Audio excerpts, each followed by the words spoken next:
Hello, hello. A very warm welcome to all of you tuning in to another episode of Easy English Room. It is genuinely fantastic to have you here with us again, and I hope you're feeling relaxed, curious, and ready to learn something new today. I'm Henry, your host, and as I sit here recording, I'm looking out at a rather gray and misty London morning here in April 2026. The sky is covered in clouds, there's a light drizzle on the windows, and everything feels a bit slow and quiet outside. But interestingly enough, that calm atmosphere actually makes it the perfect moment to sit down, focus, and have a meaningful conversation like this one. And despite the dull weather, I'm feeling incredibly energized and motivated because of the topic we're about to explore together. It's something many of you have been asking for again and again. And of course, I'm not doing this alone. I'm joined, as always, by my brilliant co-host, Emma, who always brings great insights and energy to the conversation. Emma, how are you doing today? How has your morning been so far? Oh, I'm doing really well, Henry, thank you. Although I have to admit, getting here this morning was a bit of an adventure. The tube was quite chaotic. Delays, crowded carriages, the usual London experience, you know? At one point, I was just standing there thinking, why did I leave the house today? But in a strange way, that's just part of life here, and you learn to laugh about it. That being said, once I arrived and settled in, I felt much better. And honestly, I've been really looking forward to today's recording session. There's something special about today's topic. Over the past few weeks, we've been carefully reading through all the comments, messages, and emails from our listeners. And I have to say, the number of people reaching out is incredible. It's not just a few messages here and there, it's a huge wave of learners from all around the world, all sharing similar struggles and asking very similar questions. And one question keeps coming up again and again, almost word for word. How can I truly master English if I'm studying completely on my own, without a teacher or a speaking partner? It's such an honest and important question, and you can really feel the frustration behind it. Yes, absolutely. It's such a common challenge. And honestly, it hasn't gone away even in a world that's more connected than ever in 2026. You would think that with all the technology, apps, and online communities available, it would be easy for everyone to find a partner or a group to practice with. But the reality is quite different. Many people still find themselves studying alone, whether it's because of their location, their schedule, or even their confidence levels. And that situation can feel quite discouraging over time. When you're learning by yourself, it's easy to reach a point where you feel stuck, like you're not improving anymore. You might study vocabulary, watch videos, or listen to podcasts, but without interaction, it can feel like you're not moving forward. That sense of being stuck or hitting a plateau can really affect your motivation. At times, it may even feel like you're putting in effort without seeing real results, almost like running in place without going anywhere. That's exactly why we decided to dedicate this entire extended episode to this topic. We want to challenge that belief, the idea that you need a classroom or a partner to become fluent. Because the truth is, you don't. With the right approach, the right mindset, and a clear system, it is absolutely possible to reach a high level of fluency on your own. I completely agree, and I also think it's really important to recognize that those feelings of frustration are completely valid. If you've ever felt stuck or lost while studying alone, you're definitely not the only one. In fact, I've been in that exact situation myself. When I first moved to London, I decided that I wanted to learn Spanish independently. I was very excited at the beginning. I had motivation, I bought books, downloaded apps, and made big plans. And sometimes I'd have these intense study sessions where I'd spend 2 or 3 hours learning on a Sunday. I'd feel productive and proud of myself in that moment. But then, as the week started, reality would kick in. Monday would come, work would get busy, I'd feel tired in the evenings, and slowly I'd lose that momentum. Days would pass without studying, and before I knew it, I felt like I had to start all over again. The biggest problem wasn't a lack of motivation, it was the lack of a clear plan or system. I didn't know what to do next, so I ended up doing nothing. And I think that's something many learners experience. But what's interesting is that once you create a simple, structured system for yourself, everything starts to change. That feeling of loneliness in solo study doesn't disappear, but it transforms.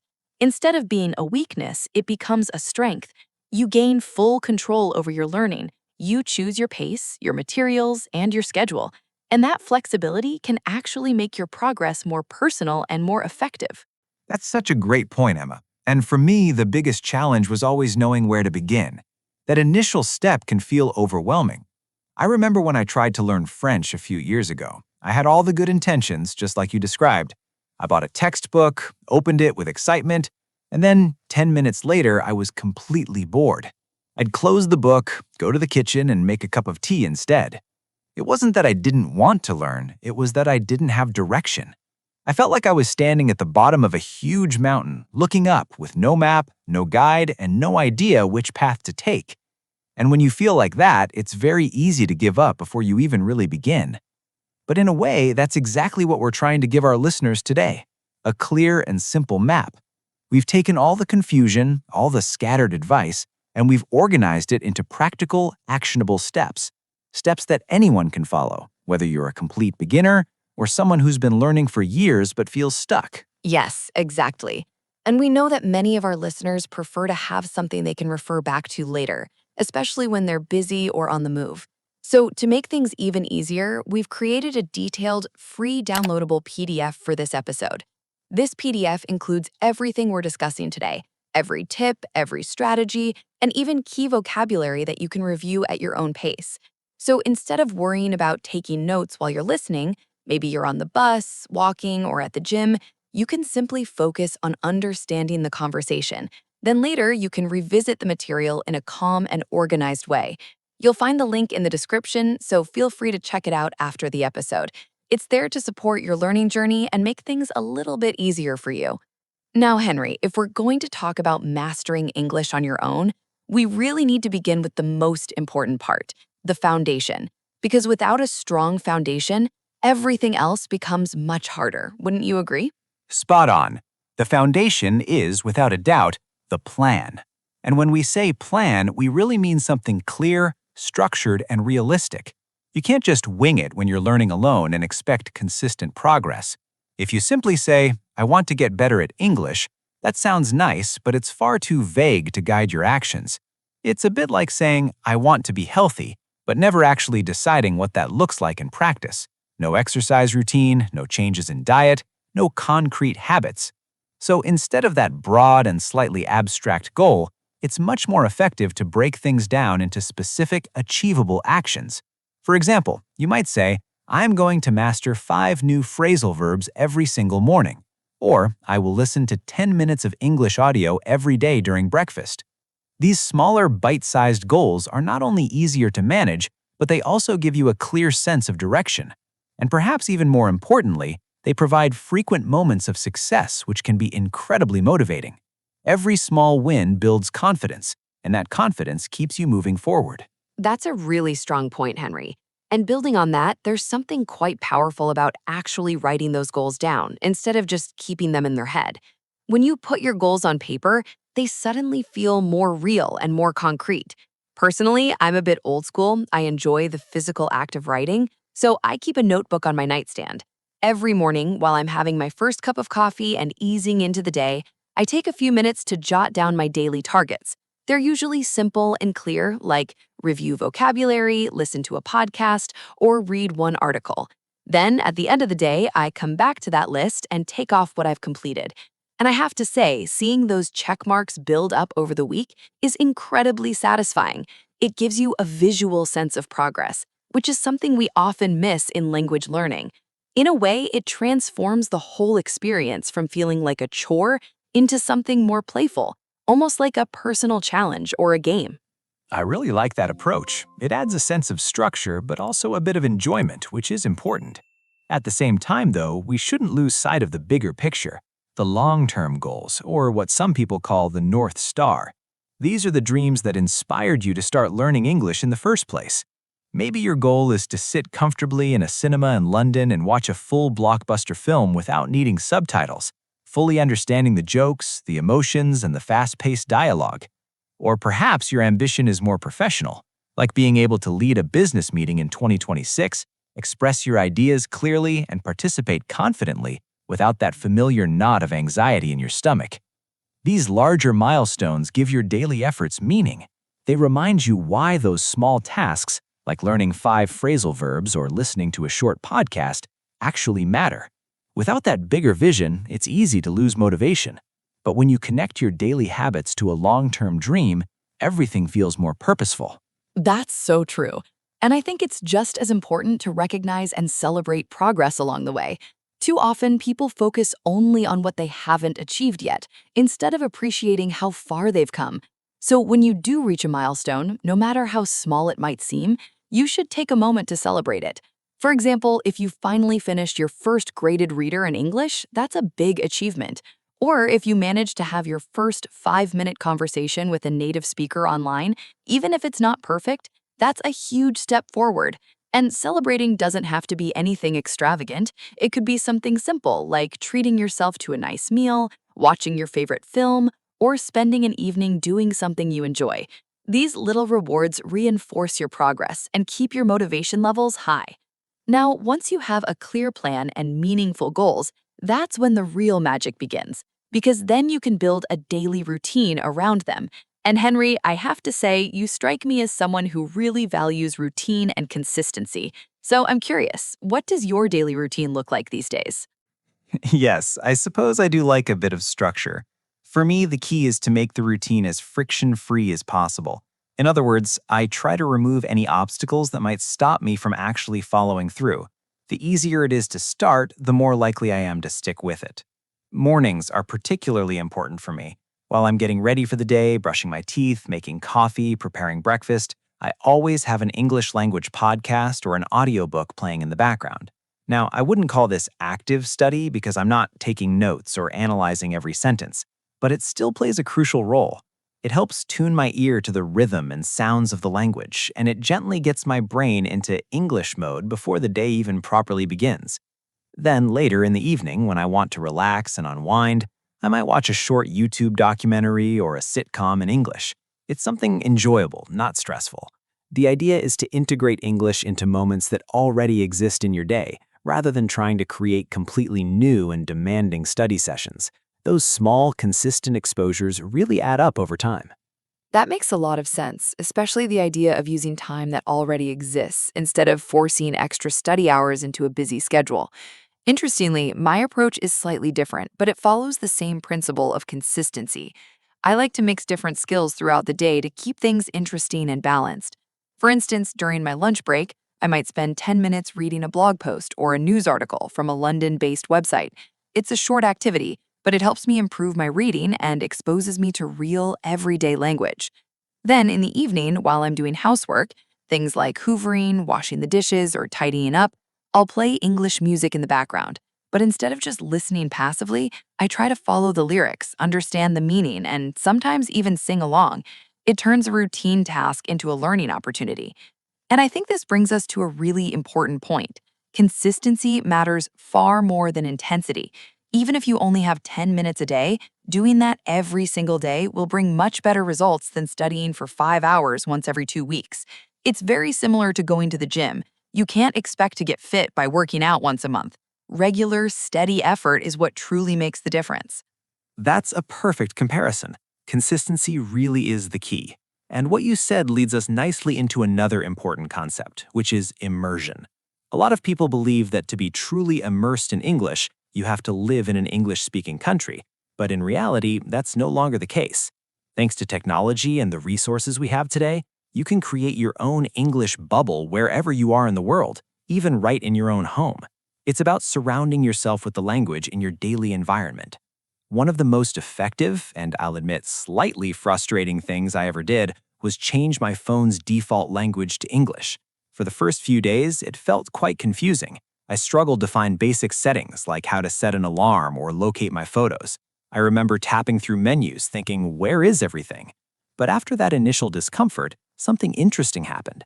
I started picking up a lot of useful everyday vocabulary without even trying. Words related to technology, settings, notifications, things I use daily. It was challenging at first, but incredibly effective in the long run. I can relate to that so much. It really is a bit of a shock to the system when everything suddenly changes language. You feel slightly lost at the beginning, but that's actually part of the learning process. It pushes you out of your comfort zone, which is where real progress happens. Another simple but powerful technique I found helpful is something called the labeling method. It's especially useful for beginner and intermediate learners. The idea is very straightforward. You take small notes, like post-it notes, and place them on everyday objects around your home. For example, you might label your kettle, your wardrobe, your microwave, your fridge, or even your door. Then, every time you interact with those objects throughout the day, you naturally see the English word associated with them. So, when you make a cup of tea, you see kettle. When you open your wardrobe, you see wardrobe. Over time, these repeated exposures help reinforce your vocabulary in a very natural way. You're not sitting down and memorizing a long list of words. Instead, you're learning through your environment, almost without noticing it. And that kind of effortless reinforcement can be incredibly effective. In addition to everything we've already discussed, we really need to talk about the sheer wealth of resources available to us in 2026. To be honest, it's almost overwhelming at times. There's such a huge variety of tools, platforms, and materials that many learners don't know where to begin. In fact, having too many options can sometimes be just as challenging as having none at all, because you end up jumping from one thing to another without any clear direction. So, when someone is feeling unmotivated or unsure, I usually recommend starting with something simple and engaging, preferably something that feels a bit like a game. Apps like Duolingo or Memrise are excellent for this purpose. They're designed to be fun, interactive, and rewarding. You earn points, unlock levels, and track your progress, which makes the whole experience feel less like studying and more like playing. And what's really convenient is that you can use these apps in short bursts. For example, if you're waiting for the bus, standing in a queue, or even taking a quick break during the day, you can complete a quick lesson in just 5 minutes. Those small moments, when used consistently, can add up to significant progress over time. I completely understand that perspective, and I agree that gamified apps are a great starting point, especially for beginners or for those who struggle with motivation.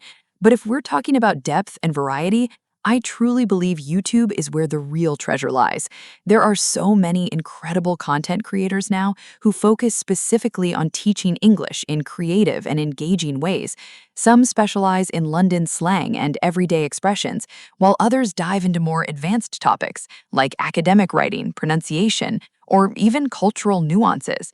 The beauty of YouTube is that you can find a teacher whose personality matches your learning style, and that connection makes a huge difference. When you enjoy the person you're learning from, you're far more likely to stay consistent.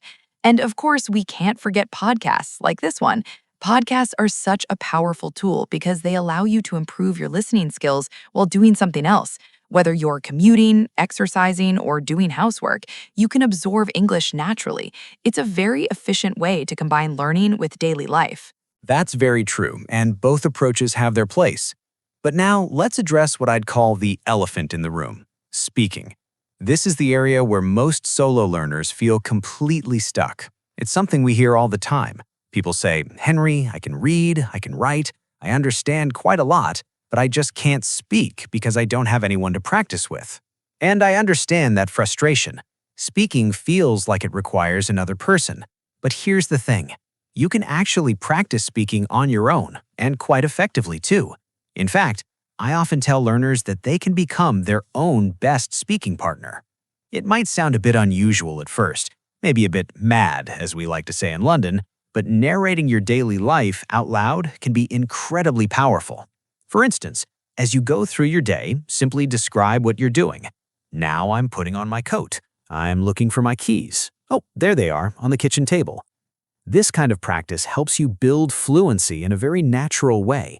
You're training your brain to think in English and produce sentences in real time without needing another person present. It really does work, and once you get used to it, it feels much more natural than you'd expect. Building on that idea, I've developed something I like to call the talk show method, which is a slightly more structured version of solo speaking practice. What I do is pick a random topic, sometimes something serious like climate change, and other times something light and personal like my favorite brunch spots in London. Then I imagine that I'm being interviewed on a late-night talk show. I picture a host asking me questions, and I respond as if I'm on stage speaking to an audience. I usually speak for 2 or 3 minutes, trying to organize my thoughts clearly and express my opinions. And if I get stuck, if I can't find the right word or phrase, I don't panic. I simply make a mental note or write it down, and then I look it up later. This method gives you a safe space to practice speaking without the pressure of being judged by someone else. It builds confidence gradually. That's a fantastic idea, Emma. It adds creativity to the process, which makes it more enjoyable.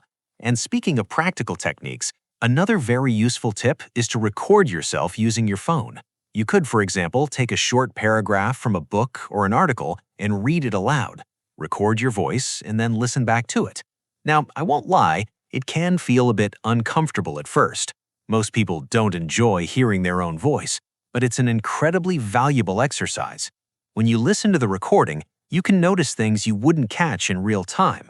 Maybe your pronunciation isn't quite right, or your rhythm sounds unnatural, or you're pausing in unusual places.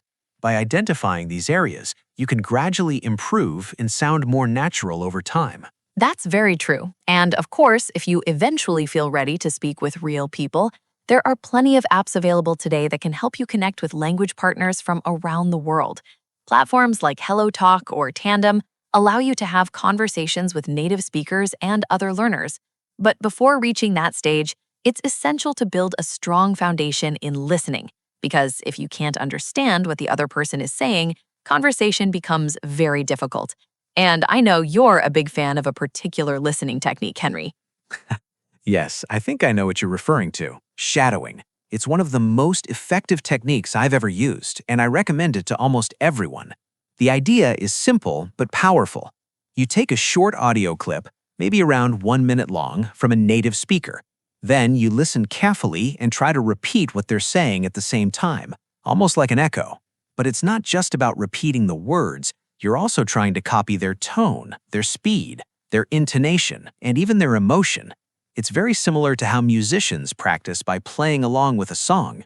Over time, this technique helps build what we might call muscle memory in your mouth and tongue. These physical habits are essential for producing natural, fluent speech. That's a great technique, but I do think beginners should approach it carefully. If you start with fast, complex speech like a quick-talking Londoner, it can feel overwhelming and discouraging. So I always recommend beginning with slower, clearer content. There are many podcasts and online platforms designed specifically for English learners, where the speakers use a more measured pace. This makes it easier to follow along and build confidence. And it's important to remember, you don't have to listen to everything in one go. Use the pause button. Listen to one sentence, pause, think about it, maybe repeat it, and then move on. Learning is not a race. Taking your time can actually improve your understanding. That's a very practical and sensible approach. Now let's move on to reading. For many learners, reading in foreign language can feel quite intimidating, especially if they choose materials that are too difficult. A common mistake is trying to jump straight into complex texts, like Shakespeare or advanced news articles. While those are valuable resources, they can be overwhelming if you're not ready for them. Instead, it's much better to start small and build gradually. Children's books, for example, are an excellent resource. They use simple grammar and essential vocabulary, making them perfect for building a strong foundation. Another great option is graded readers, books that are specifically written for different levels of learners. That's a great suggestion. And from my perspective, blogs and online forums are also incredibly useful. They reflect the kind of everyday English that people actually use in real life, especially in 2026. The language is more natural, less formal, and often more relevant to daily situations. And here's a helpful tip for reading. Don't try to look up every single word you don't understand. If you do that, you'll interrupt the flow and make the process frustrating. Instead, focus on understanding the general meaning. Highlight or note the words that appear frequently, and then look them up later. This way, you stay engaged with the text while still learning new vocabulary. That brings us nicely to vocabulary learning. Instead of memorizing long lists of random words, it's far more effective to learn words in context. You need to see how they're used in real sentences. I'm a big fan of tools like Quizlet, which use a method called spaced repetition.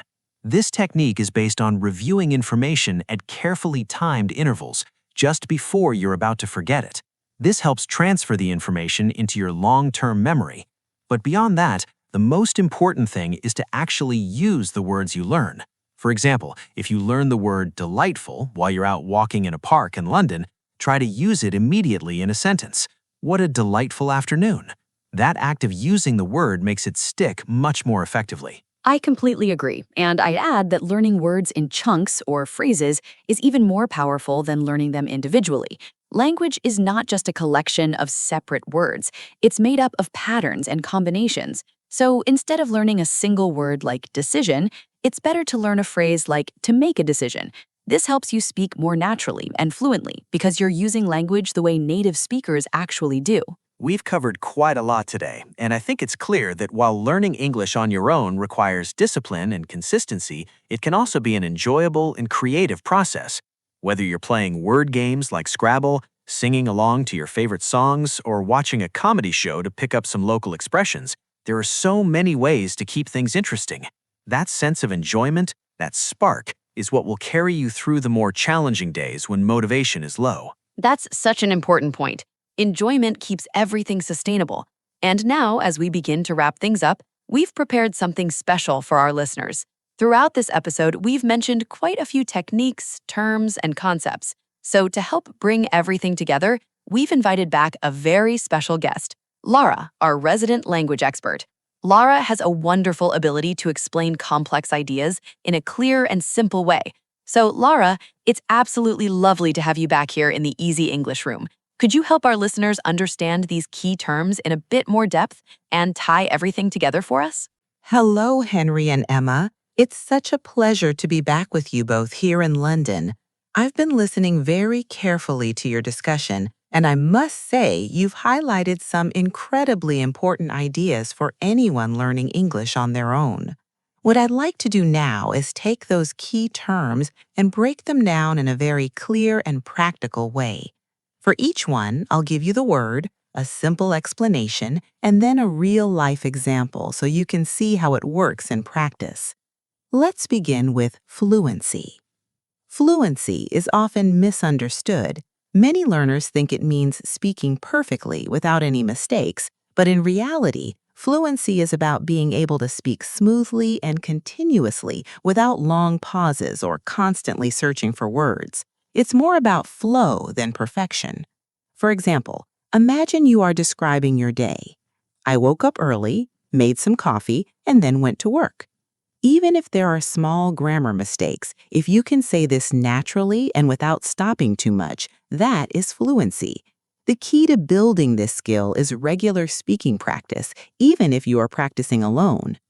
Next, let's look at motivation. Motivation is not just the excitement you feel when you start learning something new. That feeling often fades after a few days or weeks. True motivation comes from having a strong and clear reason, a why that keeps you going even when things become difficult or repetitive. For instance, if your goal is to get a better job that requires English, that reason can push you to study even when you feel tired. A practical example would be setting a goal like, I will study English for 15 minutes every day after dinner because I want to work internationally. That clear purpose helps you stay consistent. Now, let's talk about a routine. A routine is a set of actions that you repeat regularly until they become a natural part of your day. When something becomes a routine, you don't have to think too much about doing it. It just happens automatically. For example, if every morning you listen to an English podcast while drinking your coffee, after a few weeks it will feel strange not to do it. This reduces the effort needed to start studying, which makes it much easier to stay consistent over time. Closely connected to this is immersion. Immersion means surrounding yourself with the English language as much as possible so that your brain is constantly receiving input. You don't need to travel abroad to do this anymore. You can create your own English environment wherever you are. For example, you might change your phone language to English, watch TV shows in English, and listen to English music throughout the day. Over time, your brain begins to recognize patterns and structures naturally, almost without conscious effort. Moving on, we have resources. Resources are simply the tools you use to help you learn. These can include apps, books, videos, podcasts, or even online communities.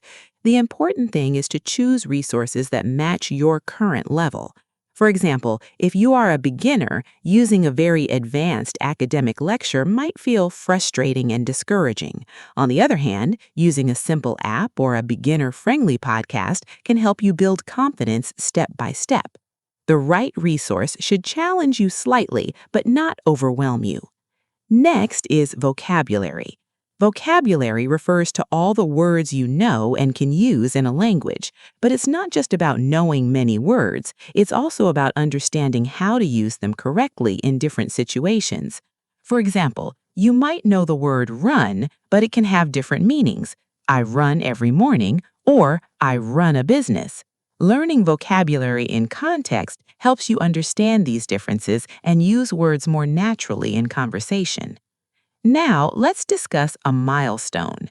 A milestone is an important point in your learning journey that shows clear progress. It's like a marker that tells you you've reached a new level.